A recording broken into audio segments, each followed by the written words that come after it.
The last time we were here doing this, we were celebrating our first birthday. Yes, we were. Yeah, we had a little birthday celebration. That was fun. It was fun. It still seems strange to me that we've been doing this for a year. It's gone very quickly. Time does go very quickly. Yes. You know, as a kid, you're told that, and you think that your parents and the adults are lying to you, and then the older you get, the faster it goes. I was thinking about something that, but I didn't. Because that would be an old reference. I don't want to call you old or anything, but yeah, it's true. I'll own it. Does. The days seem long, but the weeks seem years. You're so wise. Tell your friends. So here we are today for another episode of Shut Up and Listen. Small Town Stories with Sarah and Renee.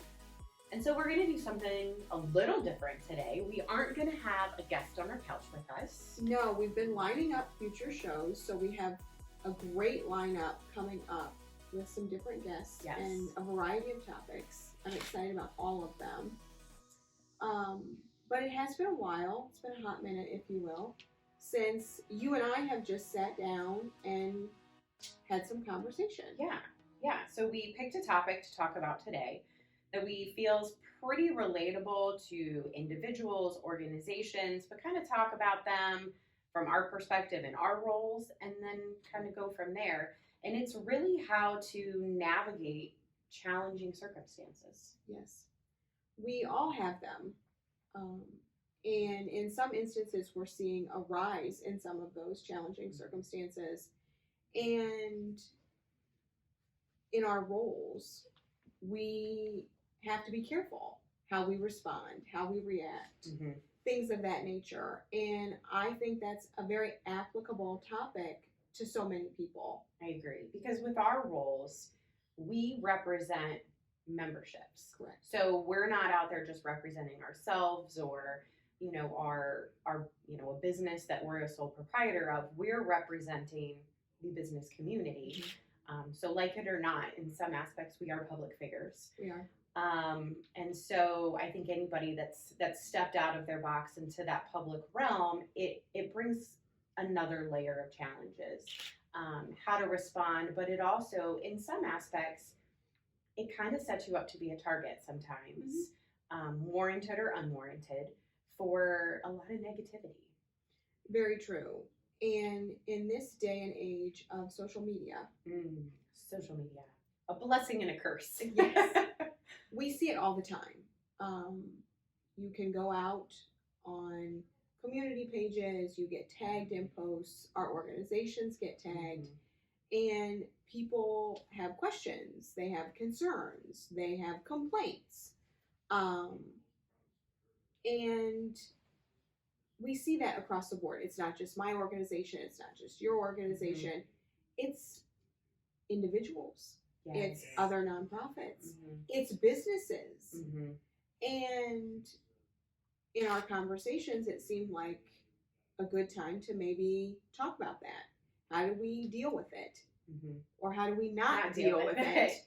And how you can create a team, if you will, engage your people to help you in situations where maybe you can't come out and contradict something that's been put out there or respond to something that's been put out there because of the role that you're in.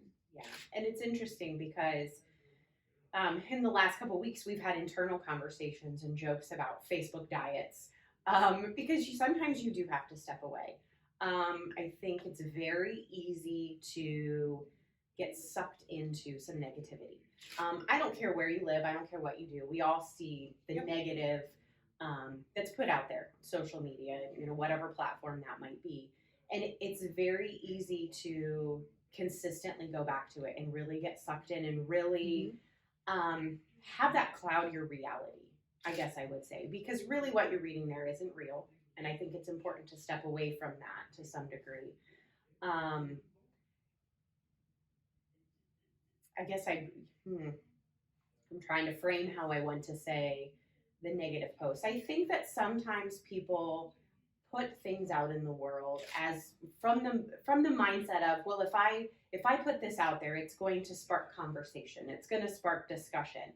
I think that there are avenues for that, and depending on how those posts are crafted, sometimes that does happen. But I think sometimes people think if I just consistently lodge complaints or I poke holes at ideas or things that are happening and post negative comments, in a way they think they're a change maker. And I would challenge that mindset. I think if you truly want to be a change maker and you have concerns, then be part of the change. Take some action, have some conversations. We both have open door policies. Yes, we do. Anybody that wants to learn about our organizations, questions what we're doing, member, non-member, community person, come and have a conversation.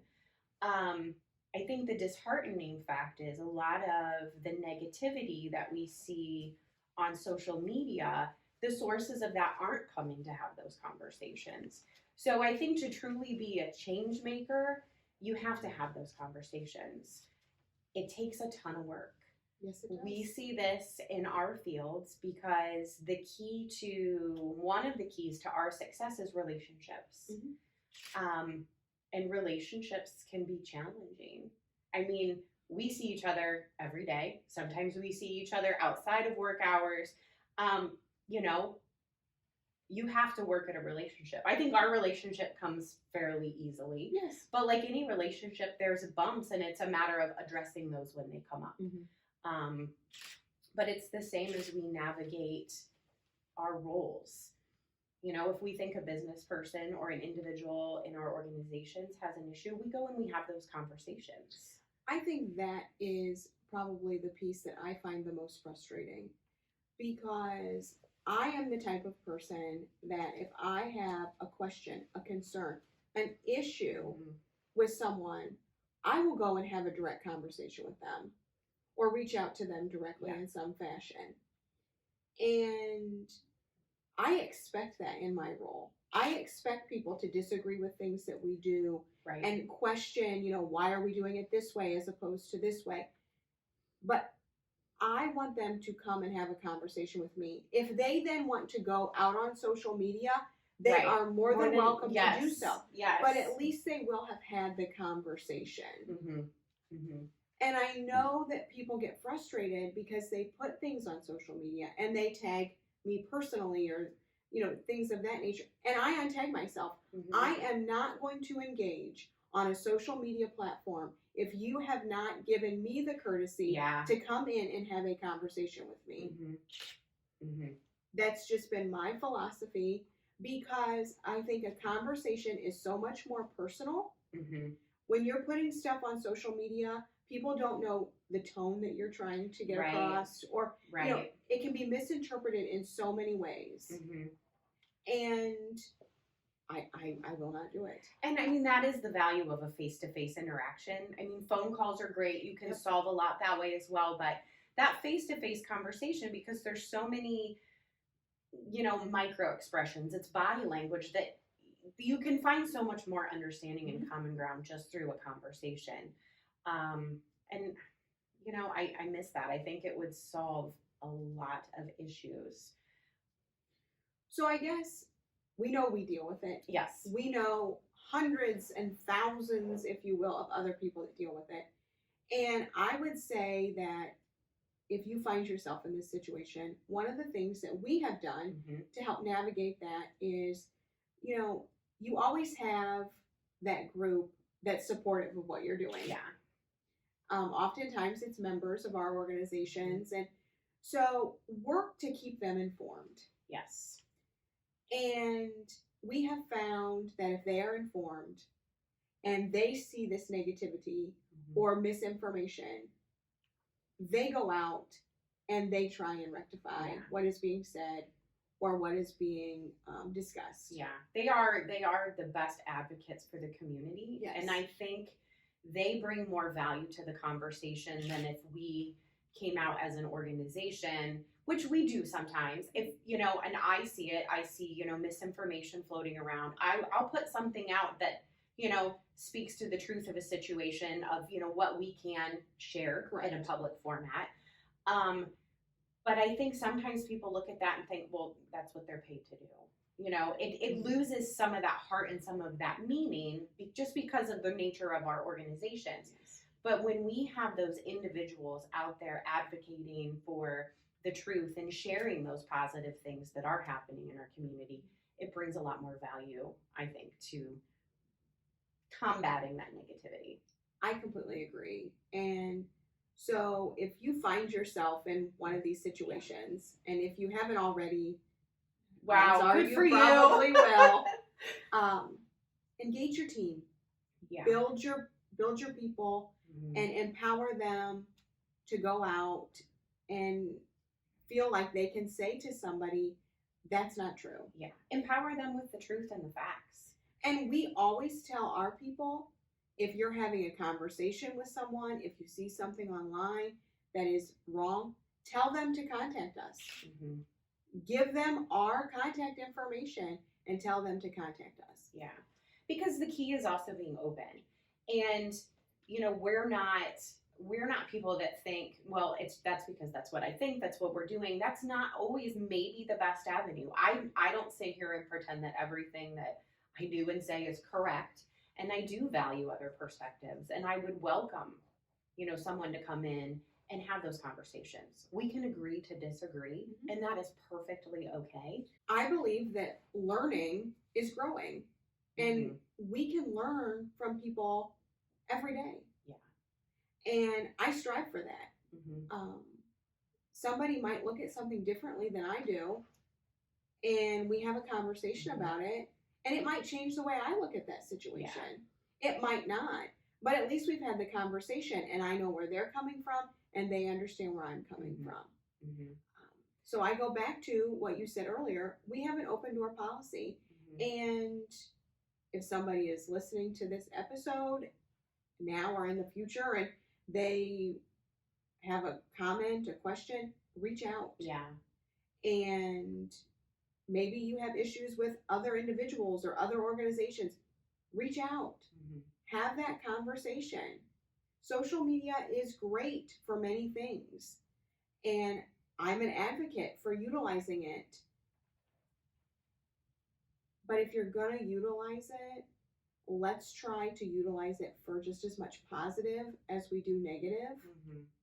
And let's use it as a tool and not necessarily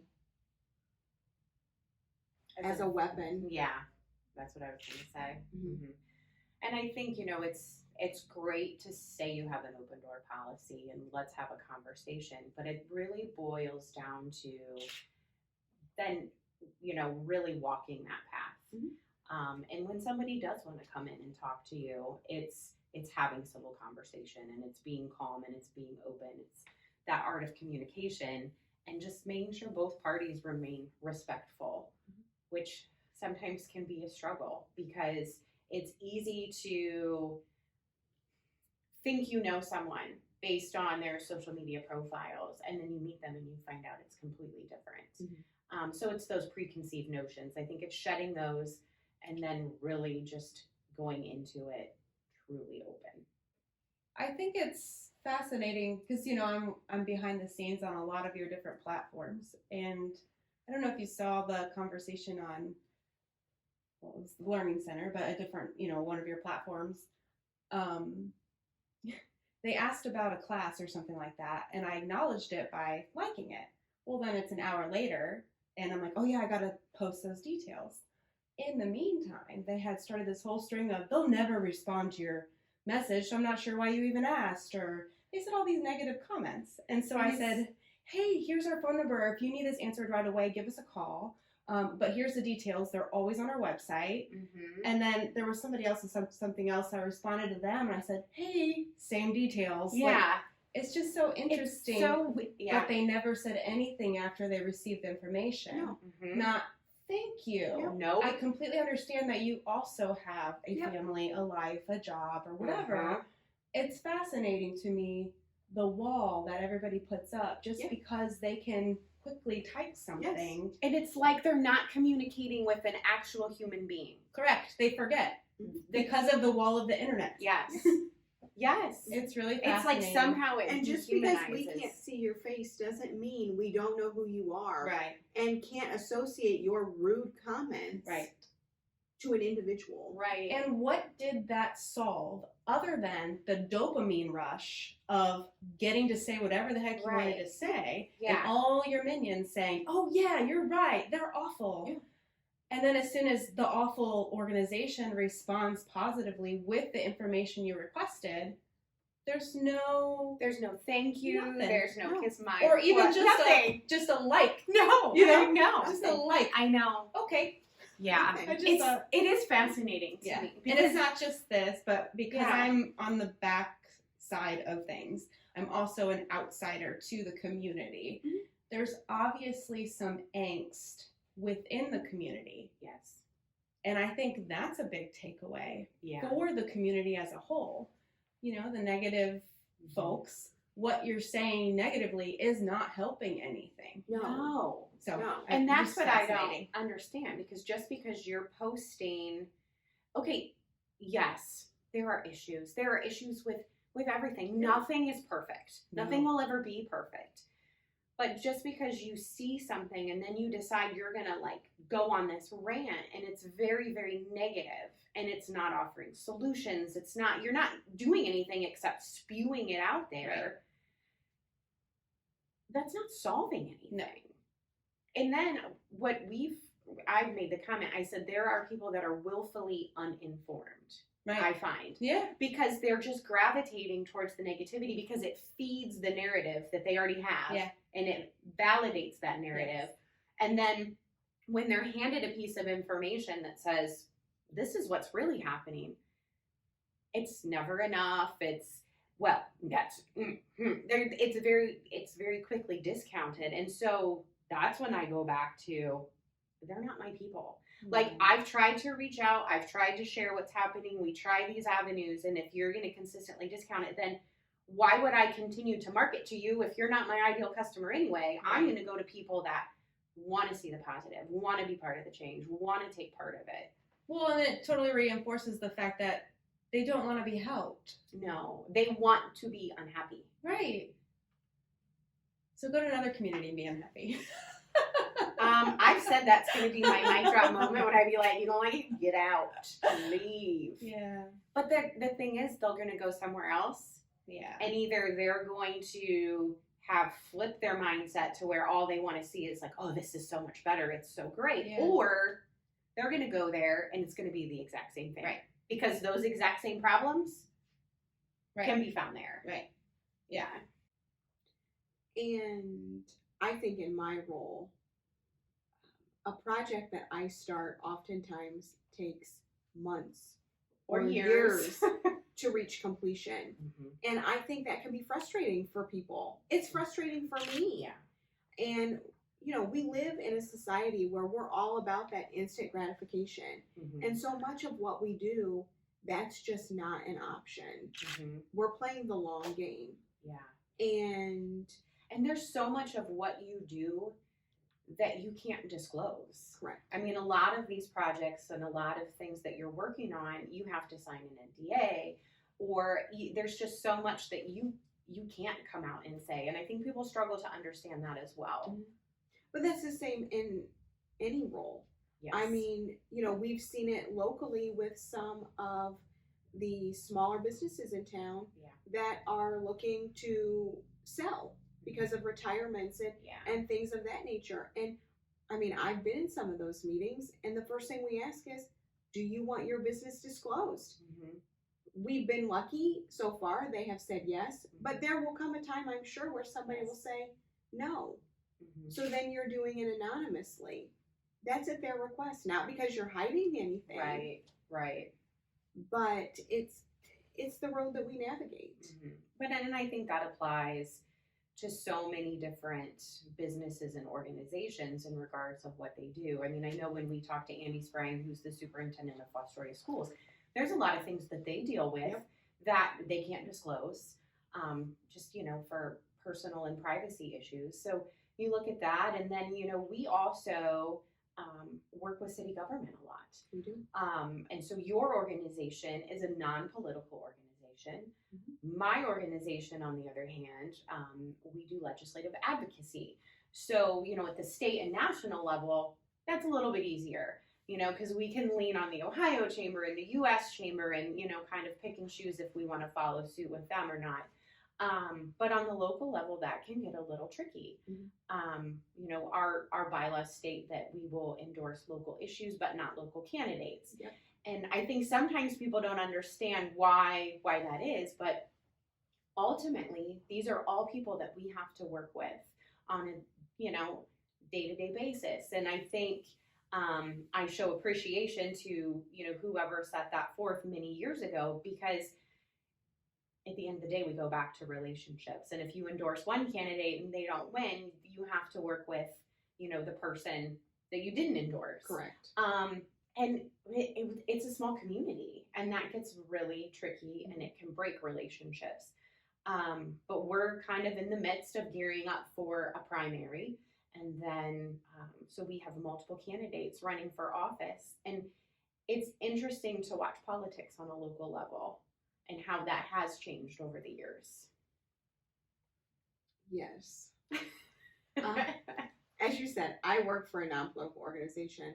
So we work with city council. We work with, the city administration. Because you love you some mayor. I do, on a regular basis. And so we're not involved in the political scene as far as the elections and things of that nature. I am excited to see so much interest. Right, on because the local level. So for so many years we saw, seats. There was no one running for open seats, and seats had to be appointed, or there was only one person. And we've said for years we would love to see more people run, because that really is a sign of a more vibrant, growing community. Agreed. Is when you do have active political races and people running for office. So that's been a great thing to see. I do agree. However, well, what I enjoy is, and politics are politics. Politics are politics. They get ugly just like anything else. But I think this conversation we're having is a perfect example of what we've been talking about. We're not focusing on the negativity associated with it. We're focusing on the fact that there's so much interest. What a great problem to have. And it's a wide range of people running for office. Yes. We have young people. We have older retired people that are using their retirement years to come back. It's, we have men, we have women. It's very encouraging to see. I agree with you wholeheartedly, and I go back to, and I've been saying this for quite a while, and I know so many other people are seeing it as well and saying it. We're here in Fostoria. We're seeing so much positive change. And I appreciate everyone, whether it be in face-to-face conversations, social media, walking through Kroger, having conversations with people that you see. I don't care who it is or how you're doing it. When you just try to run to get a greeting card or one item at Kroger, and 45 minutes later. But it's good. It's good conversation. People who are seeing the opportunities, seeing the positivity, and are expressing to others what they're seeing. Yeah. Thank you. Yes. Because we talked earlier about open communication, open door policies, but finding your advocates, finding those positive voices. And it's very interesting because over the years that when we first realized the power of having kind of your people, those advocates, that group was so small. Yes. We referred to them as small but mighty. And that group has just grown tremendously. And, just as sometimes negativity can spread, so can positivity. And so can, because success breeds success and people want to be a part of that. But our group, yes, thank you to everybody that's out there truly working to be part of that positive change. And I want it on record that group advocating for positive change runs the gamut. Oh, absolutely. We have individuals in their 20s and 30s and individuals in their 80s that are part of this advocacy group, if you will. Yeah. And we cannot thank you enough. Mm-hmm. And we look forward to giving you additional information that you can go out there and positively promote. Mm-hmm. But I would just say to anybody, call us, stop in. Yeah. If it's not us, if it's someone else, call them, stop in, set up an appointment. Because the only way that we're going to continue the positive momentum is to continue to work together. And anybody can do that. Yes. Anybody can do that. Whether you're an individual, whether you're in a large corporation or a small business owner. You know, I think Seth Godin, I think he coined the phrase "build your tribe," and that's really what you're doing. You know, it's so disheartening for me to see people working against each other when you're so much stronger together, and just really build your tribe. It's such a beautiful thing to watch. Yes, it is. And we're seeing it right here in Fostoria, and I know that other communities are seeing it as well. And I appreciate it on all levels. We've been so serious today. I know. It's kind of sad. It's so hard. Where's the laughter? There will be no video of me cackling in this one. Oh wait, I almost did it. Lock down the cackle.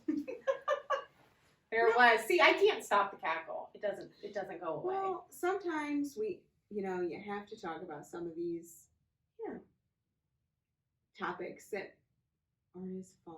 No, they're not. But it's something, individuals are dealing with this. Right. And here's the other thing I think we didn't talk about, but you and I have talked about before, is you don't have to address everything. No, don't. Just because someone calls you out or, pokes you in some way, you don't have to respond. And it doesn't mean you're putting your head in the sand and pretend like nothing is going on. But not everything warrants a response. No, it does Sometimes no response is the best course of action. Agreed. Agreed. Just a little lesson that we have learned along the way. Yeah, I say it. Sometimes you gotta let some of them just waft by you. Yeah. Don't take the swing at that one. Let it go. And it's not always personal. And that's a valid point too. It's not always personal. Because sometimes when someone does something to you or something is said, it really isn't about you at all. It has so much more to do with maybe something that they're going through, or something that has led them to have that perspective. So, I think we've learned along the way you can't take it all personally. And I try to remind myself, I haven't met some people that take swings at me, so how can it be personal? Well, and I always tell myself, I don't like everybody, so why should I expect everybody to like me? This is true. It's okay. Some people are not going to be your people. Yep. Agree to disagree, smile, and move on. And you've said this many times. I've heard you.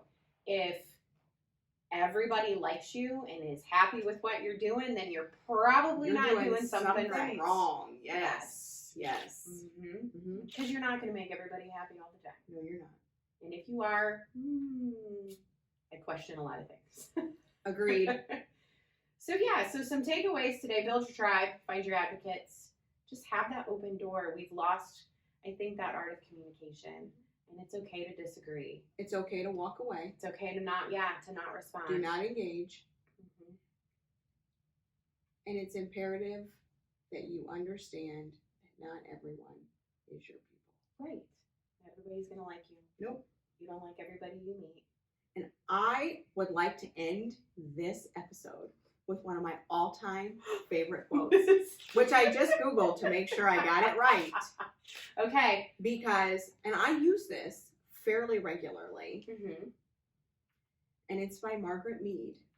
And it says, never doubt that a small group of thoughtful, committed citizens can change the world. Indeed, it's the only thing that ever has. And I feel that is very applicable to the conversation we have had today. I believe that quote will appear in a video that is coming out very soon. I'm telling you, it's one of my faves. I wonder who wrote that script. It's a mystery. It's a mystery. It's a mystery. But yeah. And we still stumble, we still make mistakes in this whole thing every day. But I think you said it earlier, the key is just to learn from it and just try to come out stronger on the other side. Totally agree. So I hope that somebody has gotten some value out of this. It's an ongoing issue, and it's not going to go away. It's not going to go away. Social media is here to stay. It is. Even though maybe we won't have TikTok later. I don't know. Very controversial. Very controversial topic. Who can we have a conversation with? But anyway, no, we just hope you were able to take something away. And if nothing else, I hope you realize that if you're dealing with this, you're not alone. exactly. You're not alone. Nope. And reach out to us. Call us. Text us. Email. Stop in. Pop in. People do it all the time. Whatever you need, we're here for you. So thanks for listening to yet another episode of Shut Up and Listen. Small Town Stories with Sarah and Renee.